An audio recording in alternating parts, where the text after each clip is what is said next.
হচ্ছে এই মা কালীর নাম কি এবং কে পুজেছিল, তাই না? সুন্দর করিয়া আমি কথা বলে যাই, আর সুন্দর করিয়া আমি বলে যাব ভাই। এই কালীর নাম হচ্ছে শ্যামা কালী, শ্যামা কালী। আর এই মাকে পূজা করেছিল সর্বপ্রথম কাশীনাথ। এক শাস্ত্রে রয়েছে কাশীনাথ, আর নবদ্বীপে পূজা করেছিল কৃষ্ণচন্দ্র। বুঝা গেছে? এক শাস্ত্রে আছে কাশীনাথ, আর নবদ্বীপে পূজা করেছিল কৃষ্ণচন্দ্র। আর অন্য অন্য শাস্ত্রে বলা রয়েছে পূজা করেছিল স্বয়ং ব্রহ্মা এবং পাতালে পূজা করেছিল অসুররা।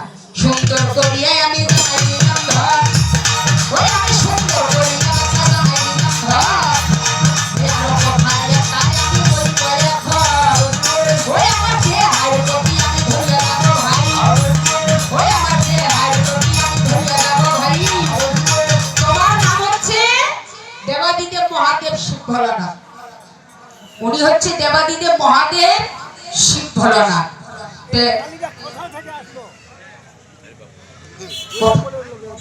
কোথা থেকে আসলো, কোথা থেকে আসলো বলছে, বলছে কোথায় পূজা করেছিল, কোথা থেকে আসছে কালী, কোথা থেকে, দেবতারা কোথায় থেকে আসে আমরা জানি না। দেবতারা কোথায় থাকে, কোথা থেকে তারা আগমন করে, এই মধ্যধামে আমরা কেমন করে পেয়েছি আমরা জানি না। দেবতারা কোথায় থাকে ইনি এটা ধরেনি। উনি বলছে কে পূজা করেছিল এবং কোথায় করেছিল। তাই নবদ্বীপের কথা বললাম আর কাশীনাথের কথা বললাম। সুন্দর করিয়াই আমি জানাই দিলাম এখন এই জায়গায় কথা হইল আমার এই জায়গায় আমার বিহার প্রতি আমার জিজ্ঞাসা, উনি যে বলল মা কালীর কথা ধরেছে, আমরা সবাই মা কালীর পূজা করি বাবা, করি না? আমরা প্রতিটা দেবতার পূজা করি, কিন্তু এই মা কালীর পূজা করতে গিয়ে আমরা যেই বরটা চাই মায়ের কাছে, যেই বর লাভটা চাই, আমার কথা সেই বরটা কি, আমরা কি বর চাই, কি বর চাইতে হয়, কি বলছে? আপনারা কিন্তু বেশি বলতেছেন, আমরা কিন্তু কথা শুনি। শুধু উনি এটা ধরেনি, উনি এটা ধরেনি বাবা। হ্যাঁ, উনি এই পূজাটা বলছে যে কালী পূজা করলে আমাদের কি লাভ হয়, এটা ধরছে তো নাকি? হ্যাঁ, তাহলে বলতে হবে। আমি যেটা প্রশ্ন করলাম আর এটার সঙ্গে একটা হবে না, একটা হবে না। আমরা কালী পূজা কেন করি এবং লাভটা আমাদের কি হয়? চতুর্বর্গ ফল লাভ হয়, এক কথায় শেষ। আমাদের চতুর্বর্গ ফল লাভ হয় যদি আমরা পূজাটা পূজার মতো করতে পারি। কিন্তু চতুর্বর্গ ফল লাভ আমরা কেউ করতে পারি? পারবো? কেউ করতে পারবো? কি বলে তোরা মাথাও টঙ্কান না? হ্যাঁ, মাছ মারিবা গেলে বাসা কি ব্যবস্থা হয়, একটা বড়শি লইয়া মাছ মারতে হয়। পুকুরে যদি মাছ মারতে হয় একটা বড়শি নিয়ে যাইতে হয় না? ওই বড়শিটার সঙ্গে কি কি থাকে? একটা সুতা থাকে, একটা কাঁটা থাকে, একটা ঘেরা থাকে, আর একটা কি থাকে? হ্যাঁ, পলতা থাকে। হ্যাঁ, ওই পলতাটা যদি, ফাতাটা যদি টঙ্কা টঙ্কি না করে মাছ ধরা দিতে হবে, মনটা কাছে মাছ নাই বোধ।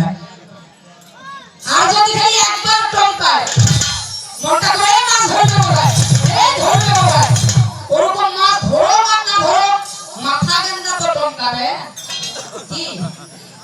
তাহলে মাছ ধরেই আর কি টঙ্কাবে নাকি? তাহলে মাছ ধরো না ও ধরো, তারপর মাথাটা টঙ্কাবে। গানের নিয়ম আপনারা যদি কথাটা না বুঝেন, মাথা যদি না টঙ্কান, তাহলে আমি বুঝতে পারবো, আপনারা বুঝতে পারলেন না কথাটা। বুঝা গেছে? তো আমরা এই কালী পূজা করি, কালী পূজা করার লাভটা হচ্ছে চতুর্বর্গ ফল লাভ হয়, কিন্তু আমরা অনেকেই এই ফল লাভ করতে পারি না, আমাদের এই ফল লাভ হয় না, পুনরায় আমরা এই পূজা করতে পারি না। কলিযুগের মানুষ পূজা করো ভগবানকে পাবে না।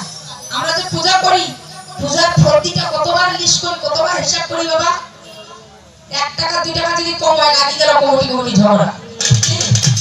তাহলে মনের মধ্যে যদি কোনো দ্বিধা থাকে, তাহলে কোনো দেবদেবীর পূজা হয় না। আমাদের প্রতি প্রত্যেকের মনে অহংকার রয়েছে, হিংসা রয়েছে। আর এই হিংসা দিয়ে এই অহংকার দিয়ে কখনো দেবদেবীর পূজা করে লাভ করা যাবে না। তাই চতুর্বর্গ ফল লাভ করতে হলে আমাদের সবকিছু ত্যাগ করে সবকিছু আত্মসমর্পণ করে মায়ের চরণে নিজেকে সঁপে দিতে হবে। তাহলে আমার এই জায়গায় আমার দেহার প্রতি ধরা, আমরা যে মায়ের কাছে বরটা চাই, আমাদের কি বর চাইতে হয়? সেই বরটা কি?